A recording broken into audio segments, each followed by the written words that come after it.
Welcome back to another episode of Say What Needs to Be Said. I'm your host, Asante, Mr. Pick Six Samuel, two-time Super Bowl champion, Pro Bowler, all-pro record-breaking cornerback, and I'm the last cornerback to intercept 50 interceptions during a 16-game season era. Yes, sir, that's me, man, Mr. Pick Six. How we doing tonight, man? Sunday night vibes, man. Y'all tune in. Let's talk about these games tonight. And, man, we have to talk about the Patriots. Hey, as the Patriots find their next Tom Brady. Do we hear Super Bowls in the making in New England, man? I'm talking about, man, Drake Maye was fantastic tonight, man. Lamar Jackson went down, and Tyler Huntley tried to come in and do what he could. But, man, it was too much Patriot going on, man. It's too much. It was too much patriotism. That's what we're going to call it, patriotism. That's what we're going to call it. Y'all know I'm a patriot, man. Don't act like y'all don't know that is my first team in the NFL, man, and I'm a die-hard patriot in my blood. It's in my blood. And hey, let's get into it, man. Hey, the New England Patriots, Drake Maye, the New England Patriots, baptized. I mean, they baptized the Ravens 28-14, 28-24. And let me tell you, the New England Patriots, man, they showed up, especially in the second half, man. They showed up when they needed to most in the second half offensively with Drake Maye, man. 453 yards total offense. And, man, 453 yards of total offense? Where did most of all that offense come from? Man, 2 turnovers, man.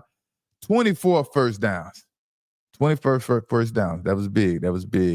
4 for 12 on third down. Got to get a little better on third down. And for the Ravens, 330 yards total offense, not too shabby. Derrick Henry showed up today, and he made a costly mistake as well. That did end up costing the Ravens this game, essentially. You know what I mean? 7 for 11 on third down, not too bad. 0 for 0 on fourth down, right? The New England Patriots pulls off an excellent victory today, man. And tonight, actually, man, and it was the Drake Maye and Stephon Diggs show tonight. Drake Maye and Stephon Diggs had a field day on the Ravens defense. They couldn't do anything with Drake Maye and Stephon Diggs. And let me tell you, man, Derrick Henry still hasn't learned how to take care of the football. Gosh, dog it. What is up with Derrick Henry, man? Some players just have that stigma about them. Things they can't correct, bad habits that they practice their whole life, their entire career. And they can't fix it. And that's what's going on with Derrick Henry. He has a problem with carrying that football. Y'all remember the movie back in the days, Program. Derrick Henry, he need to carry a loaf of bread in his hand, in his arm or something, a football everywhere he goes. Some coaches don't care how good of a running back you are, that player is, man. Hey, if they can't hold on to the football, they will not play. I've seen it. I've seen some of the best, most talented running backs can't hold on to the football. Bill Belichick, Andy Reid will not put them in the football game. Fumbles are turnovers. Turnovers kills the game. It kills the offensive drive.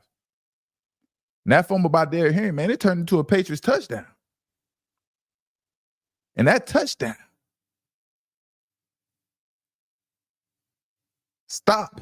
potentially stop the Ravens from winning the game. The Patriots didn't get this victory, but, man, they did. They got that victory. They got that victory at the last minute, baby. The Patriots stormed down, man. Drake Maye, man, he was phenomenal tonight, man. And let me tell you, man, we seen how bad these fumbles can get for Derrick Henry and the Ravens. Even though this fumble was early in the game and it wasn't late like those other fumbles, it still hurt the Ravens very, very bad in this game. It hurt the Ravens. It definitely hurt the Ravens. Hey, Drake Maye, 31 for 44, 380 yards, 2 touchdowns, 1 interception. That interception, you know, it wasn't a good play. It wasn't the best of the best. Sometimes they make mistakes, man, and he made a bad play. Boy, he made a lot of plays to make up for that one bad play. Shout out to Marlon Humphrey, man. He came up with that interception, and that's how it goes, man, playing cornerback. And Travion Henderson, Travion Henderson, he went down. He was out for the game. You know, New England Patriots are used to his explosive playability on the opposite side of the football, and he wasn't there. So Ramondre Stevenson had to step in, eight carries for 51 yards and 1 touchdown. Wasn't too shabby. But you see Stephon Diggs, he showed up. He's been missing for a couple of games. But tonight was a big night, especially after what transpired last week after the Buffalo Bills came back and beat up on the New England Patriots, man. Stephon Diggs had been quiet, man, these past games, but tonight was a big night, man. Stephon Diggs, 9 receptions, 138 yards. I know he would have loved to get a touchdown, man. But, man, whew, Stephon Diggs, man. Shout out to Stephon Diggs. Putting on the show, man. Putting on the show. And, man, when you let a wide receiver who's just coming off ACL, not even, 6 to 8 months ago, come out there and show out low, and you're like, man, you need to be embarrassed as a defensive back, man. You need to be embarrassed. That's just my opinion. That's just my opinion. Don't take it no further than say what needs to be said. That's just my opinion. Shout out to the chat. Shout out to the chat, man. Hey, Drake Maye, man. Drake Maye went off in the first half. Not only did he go crazy in the fourth quarter and towards the end of the game to make sure his team, the New England Patriots, get that victory, Drake Maye had over 170 yards passing in the first half of this game. Now, what is going on with the Baltimore Ravens giving up 170 yards passing in the first half? They don't get as much pressure as they used to on quarterbacks. They aren't bringing the blitz like we used to seeing from the Baltimore Ravens. Lamar Jackson went down. Yes, we know Lamar Jackson went down. And let me tell you, Tyler Huntley, he's the best backup quarterback you can have for the Ravens at this point, for the Ravens, right? He stepped right in, man, and he started off 5 for 5 in the game, not missing a beat. It was just like Lamar Jackson was there, right? Derrick Henry, man, he was running the football well, coming straight downhill. But you got to be able to finish the football games. Offense wins games. Defense wins championships. That's how it goes. Offense wins games. Defense wins championships. And, man, I got to give it to Drake Maye. Baby Brady. That's what we're going to call him. Baby Brady. I got to give it to Drake Maye, Baby Brady, man.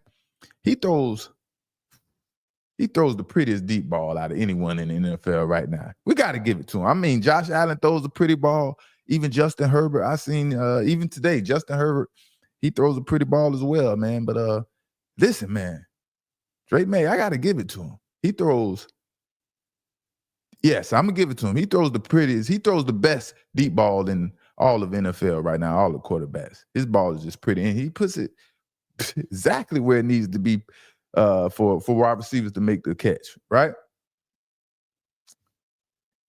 And yeah, he throws deep passes better than he throws intermediate short passes, and that's just so backwards. But he gets it done. Whatever works, man. He's getting it done. Let me shout out to the chat, man. Shout out to who we got here.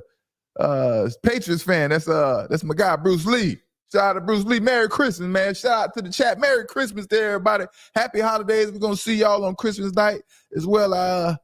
Been missing, man. Holidays. My daughter came in town, so had to get a few things together. But we back, man.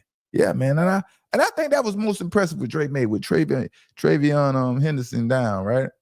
With him going down and his explosive big playability, how Drake Maye stepped up and made plays in place of Travion Henderson.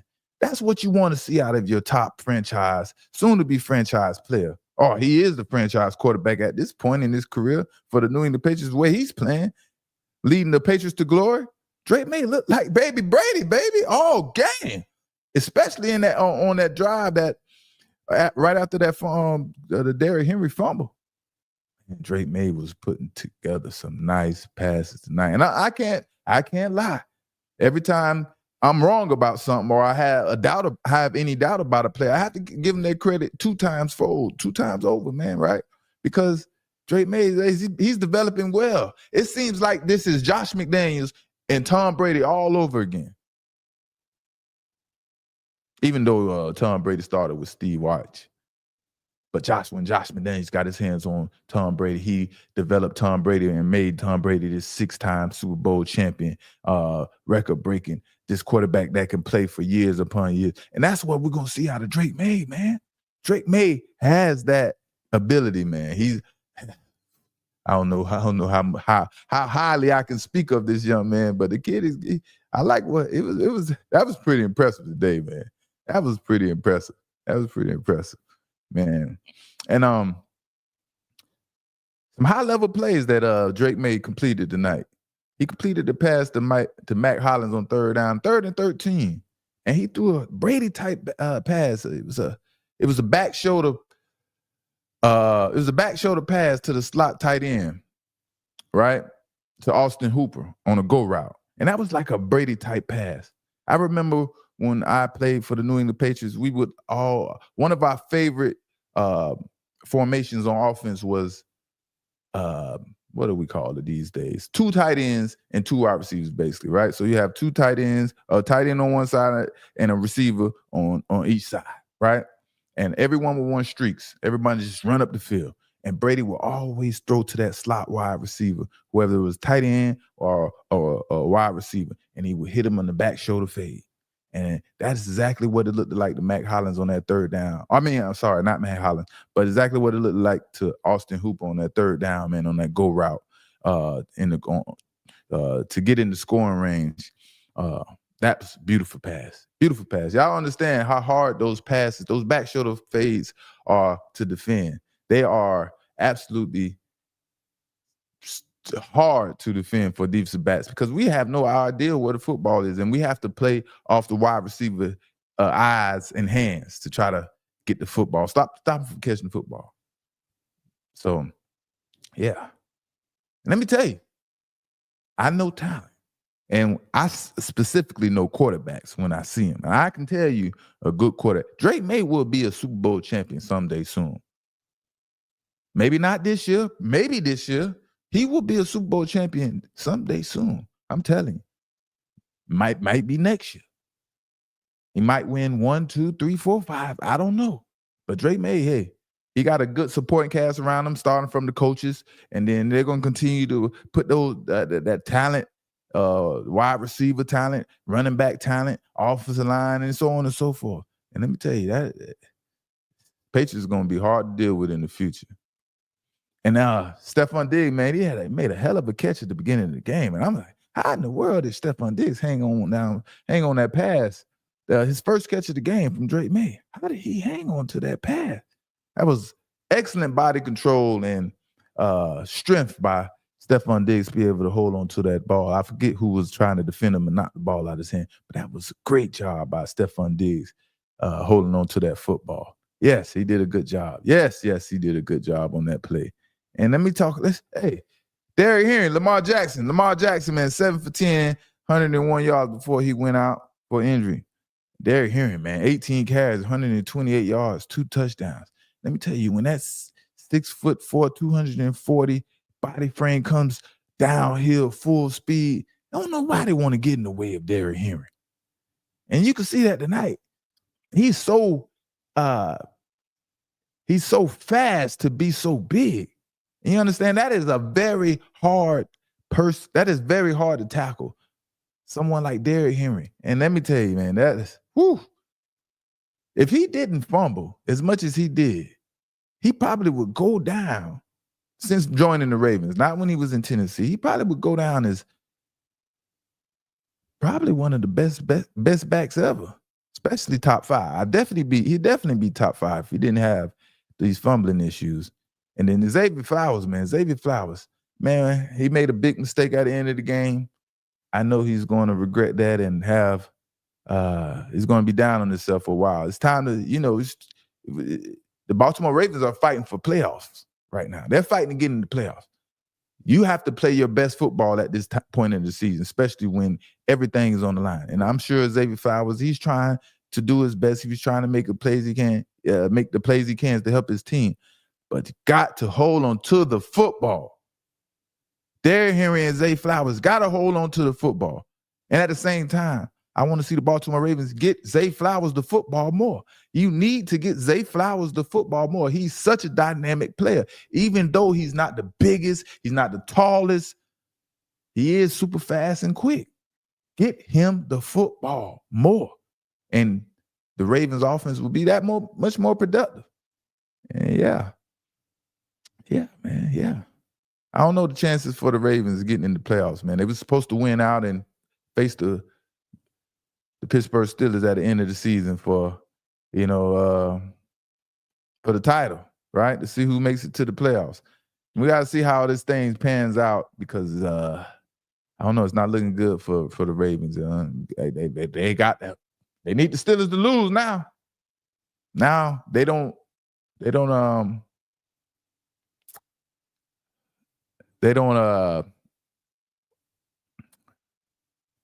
can't afford to make no mistakes. They can't afford to lose no more games. It's not up to them anymore. The playoffs was in their control. That's what I was trying to say. It's not up to them no more. They can't control their fate anymore. Now they have to depend on other teams to lose and other things of that nature. You know what I mean? But hey, let's talk about something funny. Real quick, right? It's to me, it's like, don't you hate to see a player so hyped when they are losing? Because he's having a good game, basically. And that player is disguising himself by acting like he's trying to motivate his team when it's really only his ego taking over because he's having such a good game. Can anyone guess who that player may be? That's who Stephon Diggs is, man. That's who Stephon Diggs. He's a character, man. He's going to make a scene somehow, some way. But at the end of the day, if your team receive it well, it doesn't matter how you're acting, as long as you're bringing the right energy to the team, and the team is benefiting from the antics or whatever you would like to call it. But Stephon Diggs, hey, he was down and out a few games. He wasn't getting the ball, and that happens to the players. You start regressing a little bit in your career, and things don't go as planned, right? And you start to see that your time may be coming to an end. But Stephon Diggs, hey, he's still trying to keep that energy and show him I can contribute to this team more ways than none, more ways than one, actually. You know what I mean? So Stephon Diggs, man, sometimes I can sense that false energy, but yeah, he's just a high energy guy, man. I'm just having fun with Stephon Diggs. But hey, Stephon Diggs, I see you, baby. I see you. And hey, we need to investigate that ref that called that frivolous pass interference, or didn't call the pass interference on Marlon Humphrey when Drake May attempted a deep pass to Kayshawn. Right? That was definitely pass interference. And what is going on with the refs? It was how many refs is on the football field? I think it's about 12 to 20 refs at one time on the football field, and no one had the balls to make that call. You got to be shitting me. But how we doing out there, chat? How we doing? Baby Brady, yes. Yes, you got it. Baby Brady, that's the new name for Drake May, man. We need a new Brady, man. Patrick Mahomes, I don't know if he's going to be able to come back. If Patrick Mahomes will come back healthy and do like Tom Brady did, maybe Patrick Mahomes can still knock Tom Brady off his throne. But right now, man, we got Baby Brady out here. Baby Brady out here showing people how to get it done. And let me tell you, man, that deep ball by Baby Brady, he has the best in the NFL right now. Mark my word. Do your homework, do your research, come back and let's talk about it. Because I see right now Drake May, he throws the better deep ball than he does the short passes. I already told y'all that, but yeah, shout out to Baby Brady, man. Shout out to Baby Brady. All right, moving right along, man. So we got the next game up of Sunday night or Sunday, right? But we in week 16 football. The next game of week 16 football. My son team, the Pittsburgh Steelers. The Pittsburgh Steelers beat the Lions 29-24. And a game that came down to literally the last play of the game. And that's a hell of a way to lose the game when you're about to score and you lose because of an officer pass interference call. And you don't have an opportunity to try for another score. That's a hell of a way to lose this game and have to walk off the field without another chance. That was bad. That's horrible. 481 yards total offense for the Pittsburgh Steelers, Aaron Rodgers and Jaylen Warren. Man, they went off, man. They did a good job. And penalties, man. Third down, 8 for 16 for the Pittsburgh Steelers. Wasn't too bad. 2 for 2 on fourth down. That's a big deal. Same thing for the other side, for the Lions. They were 1 for 2 on fourth down, 6-15 on third down. Pretty even, off by a little bit. 361 yards total offense. And those yards didn't come from Jahmyr Gibbs and David Montgomery. Pittsburgh Steelers. Woo! They're back, baby. Pittsburgh Steelers, I can say, man, they back. They back. At least they back playing good ball on defense. At least they're playing physical football, right? And let me tell you, that's a hell of a way for the Detroit Lions to lose the game, man. But as a defensive back on that call, I love that call, right? If you play defensive back, the wide receivers, they get away with all type of things, right? Now you finally get the ref to call a push off in a critical time of the game. Whether you like the call at that time of the game or not, because the game's on the line, it's a good call. And us DBs, we need to continue to motivate the refs or encourage the refs to make these calls to help defensive backs out. You know what I mean?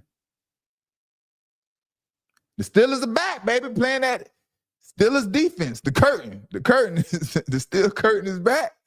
I don't know. Is it just this game? But even if they are playing as well as they have been in the past, right? The steel curtain being very physical up front, stopping the run, hard hitting in the secondary. I don't think Aaron Rodgers would produce to the level the Steelers need him to win in the playoffs with the team that he's playing with right now. You know what I mean? Even though Pittsburgh is playing better, I just don't think Aaron Rodgers can get the Pittsburgh Steelers over the hump with the team that they have. You know what I mean? At this point in his career, Aaron Rodgers still can get some things done and do some really good things. But Aaron Rodgers only won one Super Bowl. It was only one, right? Only won one Super Bowl. So, how much he will be an asset for the Pittsburgh Steelers is still yet to see and yet to be determined. But I don't think he will do enough to get Pittsburgh deep into the playoffs or past one game, man. He's going to need a lot of help if that's to happen, He will need the Pittsburgh Steelers to have the type of game they did today on defense and offensively, with Jaylen Warren being very, very, very productive offensively running the football, right? Aaron Rodgers, 27-41, 266 yards, 1 touchdown, no interceptions, 65% completion passing percentage, right? It's all right. It's not the best of the best. It's up there. It's up there. Jaylen Warren, the man of the game. Game ball goes to Jaylen Warren. 14 carries, 143 yards, 2 touchdowns against the Lions defense, who's in the past, going back a year, was really awesome on defense. This year, they're taking a step backwards. Then we got Kenneth Gainwell, man. Oh, man, he can hurt your defense in so many ways, man. And running back, you can put him at wide receiver. You can get him in a mismatch coverage on a linebacker and do damage that way, man. So I don't know, man. I don't know if Aaron Rodgers can figure out a way to continue to develop with this team. I don't know, man. I don't know. I would like that for Aaron Rodgers at this point in his career, to find a way to get a Super Bowl. That would be a big deal for Aaron Rodgers, I don't know. It's still yet to see. We should have to see, But today was probably the best the Steelers played this season. On defense. But that just wasn't because of the Steelers' defense. A lot of that play had to do with the Steelers' offense. You understand what I'm saying? Because the Steelers controlled the time of possession pretty much double what the Lions had up to the third quarter. And that limited the Detroit Lions from being able to get off their great plays or get Jahmyr Gibbs the football and David Montgomery the football as much as they wanted to. And that's the name of the game. If you can continue, if you can sustain those drives with 3 and 5 yards and keep the ball away from the offense, hey, that's the formula to win the game. That's pretty much what the Steelers did for majority of the game into the fourth quarter. In the fourth quarter, Lions got a little hot.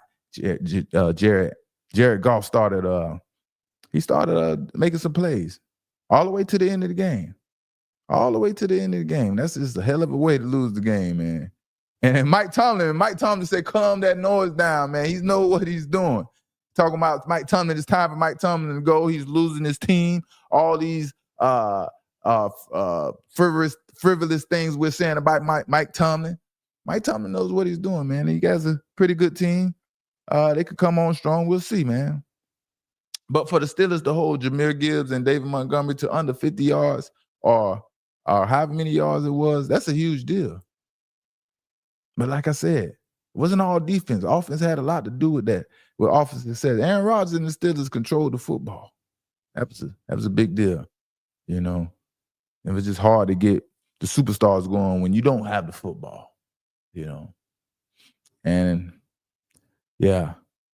Aaron Rodgers, we'll see, man. We'll see. Aaron Rodgers got a big victory today, man. But for Aaron Rodgers, it's kind of hard. It's hard for Aaron Rodgers adapting to this new team, this new unit, this new talent that he's playing with. And it shows because it's hard for Aaron Rodgers to get those completions he was used to. He was used to getting when he was with Green Bay Packers specifically. And I continue to say that. That's going to always be a point of emphasis when I'm talking about the Pittsburgh Steelers and Aaron Rodgers, because that's what he's used to. And that's why it's not as easy for Aaron Rodgers. And what we got with DK Metcalf, man, DK Metcalf. We're going to show a tape of DK Metcalf, but what's going on with DK Metcalf?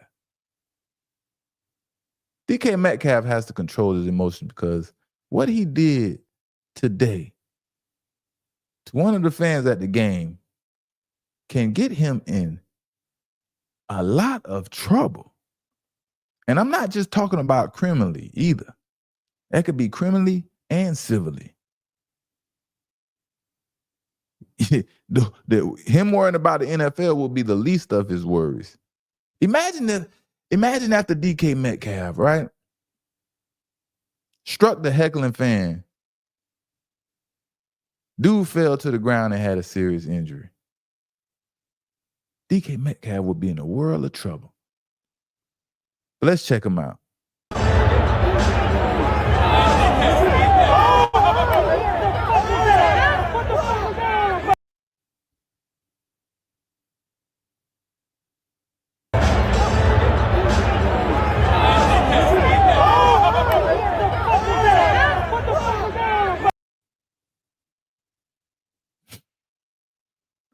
DK Metcalf, he got to control himself, man. I don't know, man. DK Metcalf could be held liably, civilly, and criminally. It could call him a world of trouble just for being foolish like he did. And I see DK Metcalf gets frustrated when he doesn't get the football or doesn't have the type of game he probably is expecting to have, right?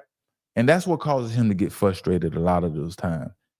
And you see it over and over and over. But when he has a good game, you don't really hear too much about him. He talks to the press. He has good things to say. He's logic. He's pretty friendly with everyone, But as soon as another receiver is doing better than him or other receivers on the team has better stats than him, you see him start acting out like he did today on that footage we just watched. You know what I mean? But how hard is it to keep going and mind your business and ignore anything that people are saying out there on the football field? How hard is that? The only thing that can come from DK Metcalf taking his time to walk over there and confront the heckling fan will not benefit DK Metcalf. It won't. So why put yourself in that type of situation? That's all I want to say, and that's how I see it. Why would DK Metcalf put himself in that type of situation? And that's that's part of football players, man. Us mentally, man. We have to figure out what we're dealing with, man, and overcome our issues because we all dealing with something, man. Football is not an easy game, and there's a lot of trauma that comes along with playing football if y'all don't understand. It's like car crashes. Yeah. Yeah, man, but that's the Steelers versus the Lions, man, and they pulled off the victory, man. So now we got the Broncos versus the Jaguars. Broncos versus the Jaguars. Broncos versus the Jaguars, baby. Yes, sir. Trevor Lawrence showed up big.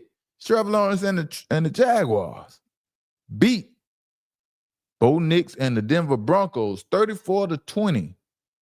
Wow. Anybody surprised? Anybody surprised? Duval. Anybody surprised? Jacksonville Jaguars whooped up on Bo Nix and his Broncos. Jacksonville Jaguars 346 yards total offense. Not too many penalties. 8 for 15 on third down. Didn't gamble on fourth down. Red zone was pretty efficient. 4 for 5 on the red zone. And then we got the Broncos 445 yards in this loss of total offense. 5 for 14 on third down. Fourth down, gambled a little bit. And red zone efficiency, they was pretty, they was 1 for 2. So they converted 1 out of the 2 times, right? But what do we have to say about Mr. Clutch? Mr. Clutch, Mr. Fourth Quarter Bo Nix couldn't deliver in the fourth quarter against the Jags like we saw him do in the past, or like I thought I'd expect out of Bo Nix. But I saw Bo Nix starting to break down mentally late in the third, going into the fourth quarter. I already saw Bo Nix dealing with some issues, back there at quarterback. I don't know. I don't know what to say about Bo Nix. Mr. Fourth Quarter.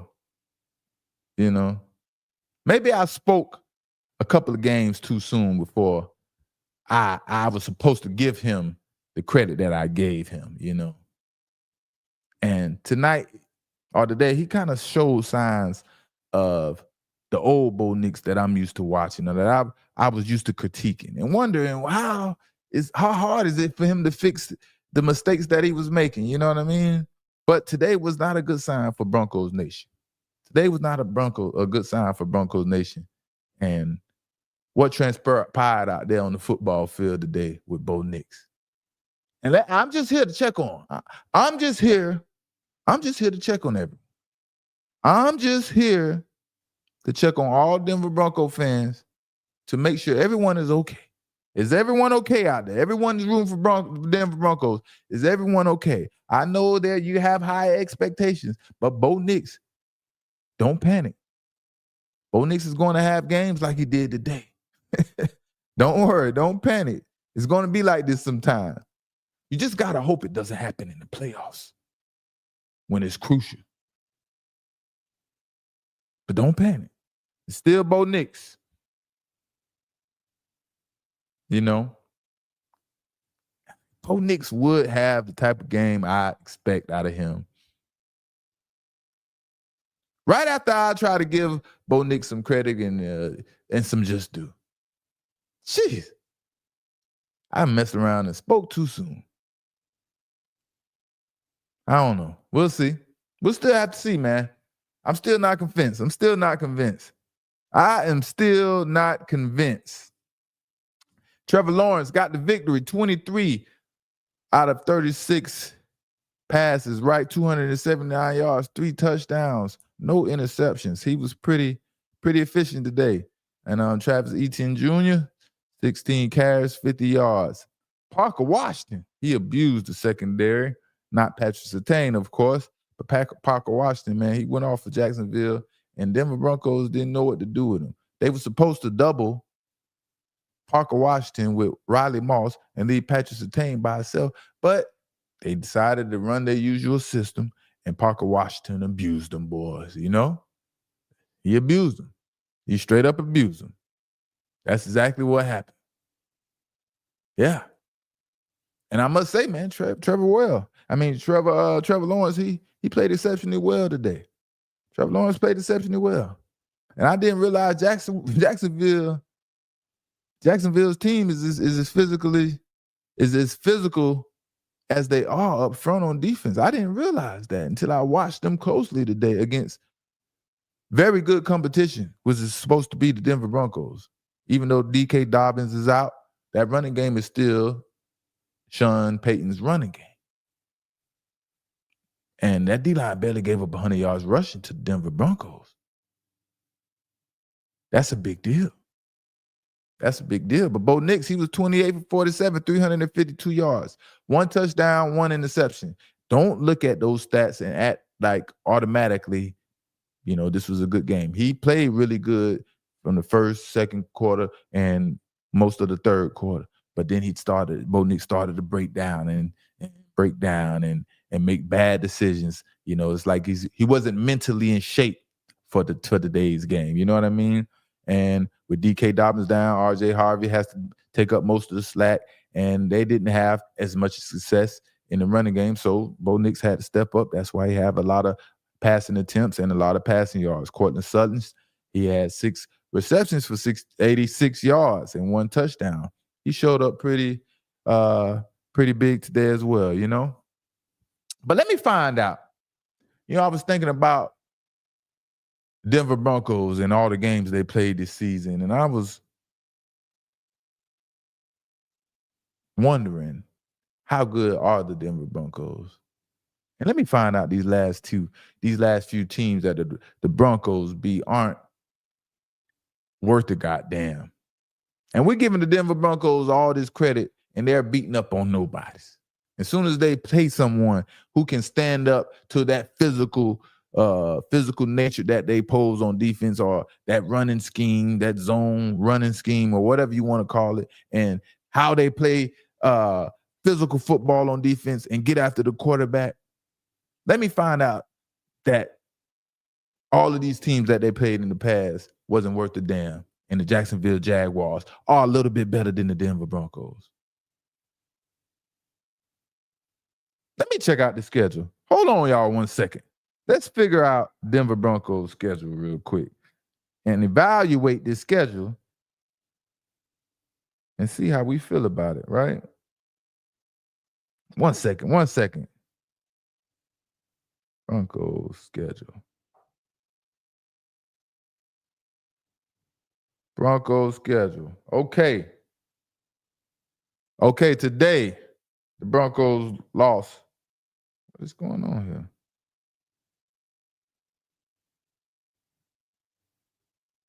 Here we go.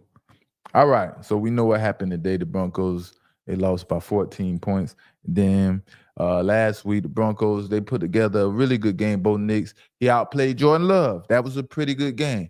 But Jordan Love just lost to Caleb Williams and the Chicago Bears as well. All right, so to put things in perspective, right?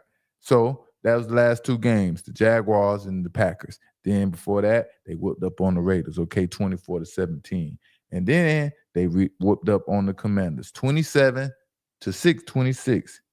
Then the Broncos beat up on the Chiefs, 22-19.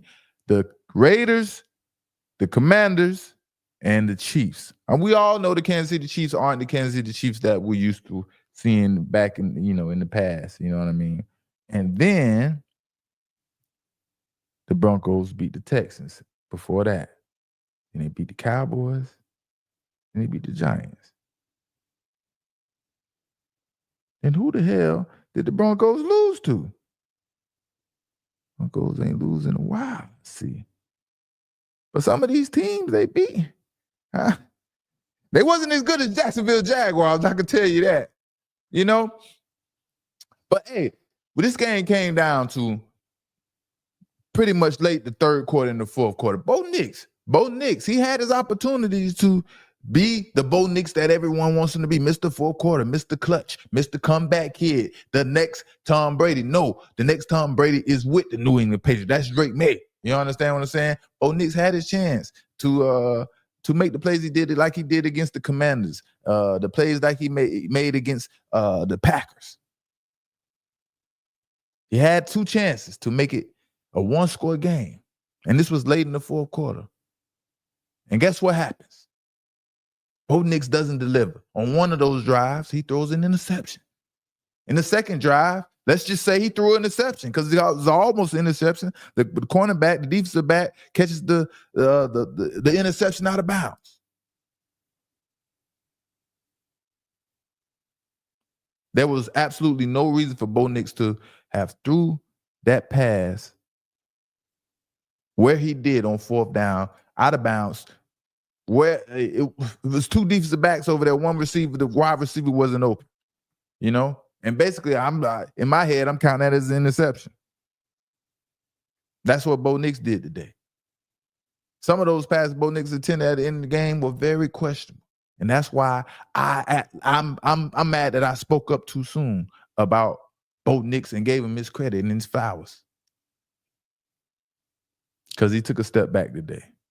And this is my PTSD from Bo Nix and watch him from college football and him being in Auburn and so on and so forth. And y'all remember that game-winning pass that Bo Nix threw against the Commanders when he was falling to the ground to win the game? Y'all remember that, chat? That seems like Bo Nix's favorite play. Like, he almost completed that same play, the same type of play against Jacksonville, but Cortland Sutton couldn't hang on to the pass. Right in the end zone. Bo Nix didn't go to the ground like he did against the Commanders, but he was running to the right. Same type of action. Seemed like the same amount of players was around him, right? And he acted like he was about to run the football. He acted like he was committed to the run. All of a sudden, at the last minute, he decided he wanted to throw the football, and he kind of just stood there. Nobody was grabbing him. But it's like the same concept, same type of play. So that tells me Bo Nix is very comfortable doing that.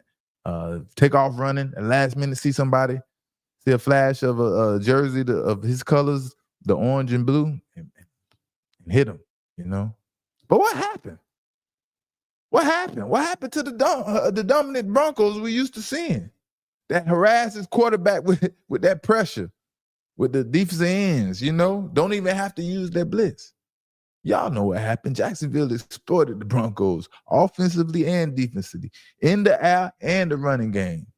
The Denver Broncos wasn't even prepared for Trevor Lawrence. Trevor Lawrence hit the Denver Broncos on quarterback keepers and went untouched on 2 plays. Denver Broncos wasn't ready, man. Denver Broncos wasn't ready. And that touchdown pass by Bo Nix to Cortland Sutton, man. Yeah, it showed me, man. It tells me he's ready to do some play at a high level and make some elite passes and things like that. You know, the one he was fading back, he didn't step into it. You know, it was like a fadeaway in basketball. It was like one of those type of passes.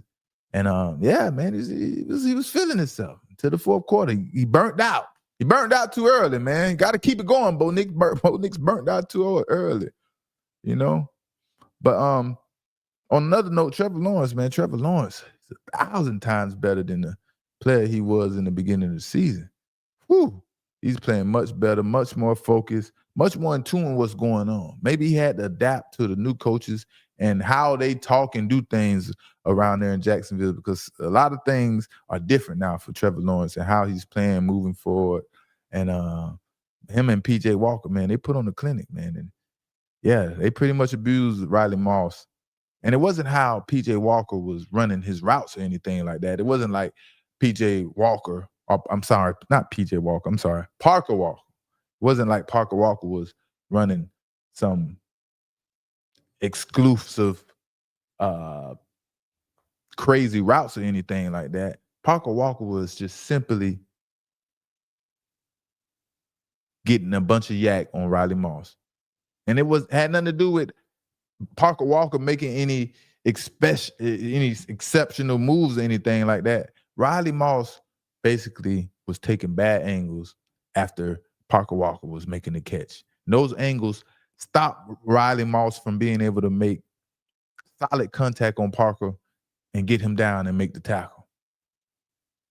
Instead, he was barely making contact because of the angle he took, and that was easy for Parker Walker to break the tackle. And cornerback, it's a game of inches, man. And if you don't make the play, it's nothing but the end zone behind you. That's what's so difficult about playing cornerback. And Riley Moss, man, got hit up for 145 yards by Parker Walker, and most of those yards came after the catch. And like I said, I don't see why they didn't decide to double Parker Walker or Parker Washington. Jeez. Why y'all ain't say nothing, chat? Keep saying this the wrong name. But yeah, man, it didn't make no sense why the Denver Broncos didn't decide to double Parker Washington with Riley Moss, put one underneath and one on top, and leave Patrick Surtain, the defensive player of the year, by himself. And that would have been an easy recipe to stop the disaster that was happening by Parker Washington. Parker Washington hit them for 145 yards. 145 yards of yak, pretty much. Let me say 100 yards of yak. 100 yards of yak. And they still didn't make a change. Man. Woo. What happened to the Denver Broncos today, man? That's not a good sign. You do not want to be playing like this at the end of the year. And I really wanted to see the Denver Broncos and the Patriots in the AFC Championship. I can't lie. I think that would be a great matchup. Two young quarterbacks, young studs going at it. Who will be the next superstar in the NFL? That will tell it right then and there. And Drake May look like he is ready for all the smoke. And can't wait to see, man. Can't wait to see how this ends up and who's going to end up in the AFC Championship. And y'all know, man, y'all know my Super Bowl picks. If y'all don't know who my Super Bowl picks, you will hear them soon at the end of this live stream. But yeah, man, let's get into the next game. Next game on the list, man, we have the Cleveland Browns versus the Buffalo Bills. Man. Cleveland Browns versus the Buffalo Bills. Josh Allen and the Buffalo Bills took care of business as they were supposed to against Shedeur Sanders and the Cleveland Browns, 23-20. 23-20. And I was hoping, man, this would have been a big win if Shedeur Sanders and the Cleveland Browns could have pulled this off against Josh Allen, right? Shedeur Sanders could have had that feeling, that confidence of beating Josh Allen, right? And they came out, man, playing very well, and it looked like the things was going to go in the right way for the Cleveland Browns, right? Shedeur Sanders, he couldn't catch a break in the game after the first series. He couldn't catch a break after the first series. Shedeur started this game completing 5 of his passes. That first drive, man, that first series, Shedeur executed everything beautifully. Then the tip passes played Shedeur Sanders on the next 2 out of 3 drives. Man. Then it kind of started going downhill, but Shedeur was fighting back. Buffalo Bills, man, they got the victory, man. But total offense, 259 yards for the Buffalo Bills. Third down, it was 2 of 6, 2 of 8.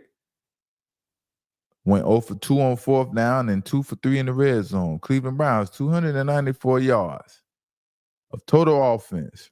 8 for 14 on third down. That was pretty good. Not bad at all. 2 of 4 in the red zone.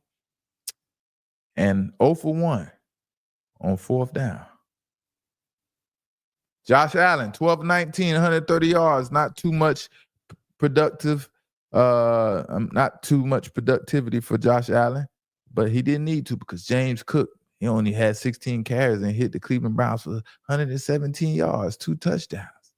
And Khalil Shakir, 4 receptions, 34 yards, not a big deal. But this was the James Cook and Josh Allen show, basically. James Cook and Josh Allen controlled this game, and they took over for against the Cleveland Browns. No one else really needed to do anything besides catch the ball. That's Josh Allen passes to them, because you're going to give the ball, you're going to hand it off to James Cook, and he's going to gash the Cleveland Browns for 10 and plus yards. That's basically what happened. Shedeur Sanders, 20 for 29, completed a lot of passes, man. Had a pretty good completion percentage, almost 70%, 157 yards, 1 touchdown. Those 2 key interceptions. Raheem Sanders, 11 carries, 42 yards, 0 touchdowns. Harold Fanning Jr., 4 receptions, 34 yards. Shedeur, his favorite target is the tight end. David Ojukwu is out, and Harold Fanning is in. And that's who's Shedeur's favorite target has been since he's been the starting quarterback for the Cleveland Browns. Like I said, those tip passes, man, that really hindered the Cleveland Browns from having much success that they were supposed to have, even though they only lost by 3 points. Shedeur Sanders, man, Shedeur didn't have a problem putting together drives in this game. He didn't have a problem putting together drives. The problem was completing those drives, and he couldn't complete those drives because those measly tip passes. And it was only really 1 tip pass by a defensive defender, right? The other interception really was Shedeur Sanders' fault and Quinshon Judkins' fault as well, But I don't know, man. It's something that they will build and they can learn from. It looked like on that pass, Shedeur was trying to get the ball out much earlier than Quinshon Judkins was expecting the ball to be out. And then when Shedeur realized that Quinshon Judkins wasn't ready, Shedeur hesitated and then tried to hold the ball as long as he could, but still kind of threw it a little early and a little behind Quinshon Judkins. And then that led into the ball going into the air. Interception, right? That was the first interception for Shedeur. And that was a big play for momentum in the game for the Cleveland Browns, And the Buffalo Bills, their concept on defense is a bend but don't break type of concept, right? They play a lot of zone defense, a lot of zone coverage, a lot of prevent-like zone coverage, you know what I mean? And they give up a lot of passes in front of the defense. They don't want to give passes 20 yards plus down the football field. And the purpose of that defense is to force the offense to execute perfectly pretty much every series, every play without making a mistake. And when you make a mistake, that's when the Buffalo Bills or a defense like this thrives. They thrive off of mistakes and you not being able to be consistent and convert to continue these drives. And that was the challenge for Shedeur Sanders today, basically. The challenge was him to continue to just make completions, continue to convert on third down, continue to make those 5-yard and 7-yard passes without making any mistakes, without getting the ball tipped, without the defense playing really good defense on the wide receivers. That was the task for Shedeur Sanders today, and he did really good for most of the game. Besides those tip balls, he did a hell of a job completing what they was giving him. Like I said, Shedeur did some good things, and he also did some things that he can get much better at. But today, I like his patience. I like his patience that he had today, given what the defense takes. I like what Shedeur did today by taking what the defense was given. Because we all know, man, since the days of Colorado, Shedeur Sanders, he likes to get the football down the field. He wants to throw the ball deep. He loves to throw the ball deep. That's what the first thing Coach Prime said on the stream when he came to chop it up with me. But in all, Shedeur has to get better with processing the defense so he can get the ball out faster and play faster. And not take some of those key sacks he's taking, man. He's taking some key sacks. And those key sacks are coming in key moments in the game. And obviously, he's making a lot of big strides in this situation, and he's getting better and better at it. But ultimately, there's just no excuse. You just have to execute. You gotta do things the right way. And like I talked about, Buffalo played a lot of zone coverage, a lot of prevent type zone coverage against Shedeur and the Cleveland Browns. They played so much zone coverage, it kind of lured Shedeur Sanders to sleep. And it lured him to sleep because when Buffalo blitz, or Buffalo sent that blitz, it kind of caught Shedeur Sanders off guard. And that's what led to Shedeur making a few mistakes and taking some of those sacks, because it was like a disguise type of deal with the Buffalo Bills, but they ran so much zone coverage that it was luring Shedeur Sanders to sleep, you know? And Shedeur has to recognize when the defense goes from zone coverage to man blitz coverage and get the ball out of his hands. And that's a pregame snap read. You got to figure out who's the mic, who's the will, where everyone is at. And, you know, through film study, you can identify these things. You know what I'm saying? And that's what Shedeur Sanders has to do. He has to get better at those things so he can process everything quicker and make quicker decisions, you know? And he just can't take those sacks, man. Shedeur can't take that sack that he took on 4th down. He has to get the ball out of his hand. That is a no-no. He has to, like I said, identify the receiver. He has to identify the best matchup pretty much when he sees that it's a blitz coming and it's a man blitz. Identify the best matchup, pick that player, and get the ball out to him and get him a chance to make a play. That's what Shedeur has to do. But he didn't do that today, and they lost by 3 points. They didn't get I was hoping Shedeur Sanders and the Cleveland Browns make a statement against Josh Allen, and, it didn't get it done. But we live to see another day. And that pass to Quinshon Judkins, man, like I said, that was intercepted. That was a key point in the game, man. But that's going to be both of their fault. No one person is at fault on that pass when Quinshon Judkins, we can say dropped it, or we can say Shedeur Sanders, didn't put enough touch on the football, or it didn't time it up right. He was trying to get the ball out of his hand too fast, right? But prayers up, man. Prayers up for Quinshon Judkins, man. Prayers up for Quinshon Judkins. If you haven't seen it, he went down with a nasty injury today. Nasty injury. And when that play happened, when Shedeur got the ball out to him, it didn't even look like he was hurt the way he is hurt, right? And they're saying he's has a lower left leg injury. It's very serious, and he'll be out for the season. But it didn't even look like he was hurt like that. This is like a regular bang play. And he got tackled immediately. But Shedeur, he stepped up to the podium and explained why he had to throw Quinshon Judkins that pass, and he sent his prayers up for Quinshon, and showed him as much love as he could. And let's check it out. Let's check it out here.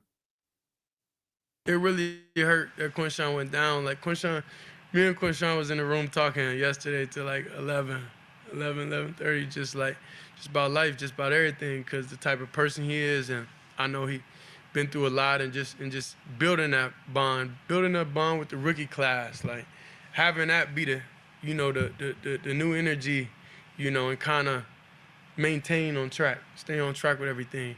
So knowing that he went down with that, it was definitely sad. It was definitely sad because I'm like, backside, I can't throw this slant. They covering it. They in like 2. I can't throw this slant. He heavy inside. So, yeah. So that was my only option. That was my option with throwing it. So I feel bad because like I threw it, But yeah. Truthfully, yeah, it hurts. It hurts. Yeah, it was tough. He's my guy, man. Yeah, man, you can tell Shedeur feels remorseful and sad about that play, man. And that play just was unfortunate for Quinshon Judkins and Shedeur, for that fact, right? And Quinshon Judkins is such a great talent, and we hope he comes back 110% better than he was before the injury, right? Prayers up to Quinshon Judkins. And yeah, man. But that's not a play, man. You can blame Shedeur. If anyone is out there trying to blame Shedeur on that play and act like they put like he put Quinshon Judkins in harm's way, it was just it just so happened that it was just a bad sequence of plays or of events to happen in that play, you know, to get Quinshon Judkins hurt like that. Nothing really crazy that stood out. Shedeur, like you said, they had to get the football out, and it wasn't a very aggressive physical tackle. It seemed like the leg got twisted up some type of way, but prayers up, man. And yeah, man, hopefully he comes back and get back to his normal self, you know. But one thing about watching Shedeur, man, all the different stigmas, evaluators, analysts, and scouts, you know, they tried to give Shedeur, and he continues to show the opposite of the things that he was criticized about. You know, Shedeur slipped out of the pocket, out of one tackle from being sacked today, and he ran for a big run, a big game, and he showed athleticism, a little quick twitch, a little, you know, being able to do more than the average quarterback. You know, certainly Gabriel can't do, you know, the things that Shedeur Sanders did today by getting out of the pocket and escaping pressure and things like that. Man, Shedeur has so much talent, man. They just want to hold him back. But, you know, he's here now, man. And just hopefully he can continue to hopefully he's still impressing the people in Cleveland. You know, he's going to be the starter for next season. You know, but Cleveland defense, man, they didn't show up at all. They didn't give Shedeur any help. You know, they couldn't have been prepared at all for James Cook and Josh Allen. They didn't know they was playing James Cook and Josh Allen. They wasn't expecting that running attack today. They kept letting James Cook gash him right up in the middle. They let Josh Allen scramble to his right, where everyone knows he's going to every game and do most of the damage. That's where Josh Allen won the game at, rolling out to the right against the Cleveland Browns. And James Cook had the easiest day running the football he's had pretty much playing in the NFL. He was gaining 5 yards before any contacted him on most of his runs. That middle of the field for Cleveland was just too soft today. Man, woo! I haven't seen Cleveland play that soft in the middle since I've been watching them and since Shedeur got on that team, man. But yeah, this would have been a good win for Shedeur today, but he didn't pull it off, man. He didn't pull it off, man. So we'll see, man. But happy holidays, everyone out there, man. I hope y'all doing good. Hope y'all feeling good, man. It's about to be a new year, new season, new you. You know, the old you gotta burn off and die and gotta revamp yourself. You know how it go, man. So 2026, man, I hope everybody's feeling good about themselves. Anything that you're going through, man, you pray. You go out there and get some clarity, you know, go on a walk, get some clarity, exercise, get your mind right, eat right, do all the things you can to help whatever situations you're going through in life, because we all go through things, man. And but enjoy your family, man. Enjoy your family. Enjoy the holidays, man. Life is short, man, and it's only a short amount of time we have here on this earth, man. So, man, make sure you kiss your babies, hug them tight, tell your family members you love them, break bread, man. And yeah, man, make sure y'all inviting everybody over and spending that time with the people you love, man. That's what matters, man. So salute to everybody out there. Happy holidays. Merry Christmas. Happy New Year's, all that good stuff. I'm going to see y'all on Christmas, man. But yeah, man, it was fun rocking with y'all tonight, man. Drake Maye, man. Next Super Bowl winner, man. Next superstar in the NFL. MVP for Drake Maye. Drake Maye. Whew, he showed up and showed out tonight. And what can you say, man? What can you say? Baby Brady. That's what we're going to call Drake Maye, Baby Brady. And don't let nobody out there steal my name that I be coming up with things, man. Y'all know they take my stuff and run with it.